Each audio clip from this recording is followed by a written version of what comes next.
Yero tsaka tolda po. Pinagtagpi-tagpi lang po talaga siya namin para lang po magkaroon po kami ng ng sarili po namin bahay po kasi nga po hindi na po namin kaya talagang mga pahay.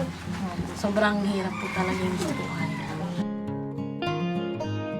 Sa mundo na puno ng iba't ibang hamon at pagsubok, ang pagtulong sa kapwa ay isang mahalagang aspeto ng ating pagkatao na hindi dapat kaligtaan.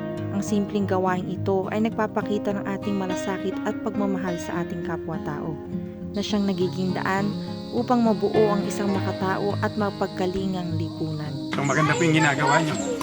Kasi bihira po yung ganyan. Bihira po sa tao yung ipuwi ng Panginoon. Dahil meron kayong pusong binigay ng Diyos sa inyo na matulungin. So isa po kayo doon na tumanggap ng pagmamahal ng Panginoon.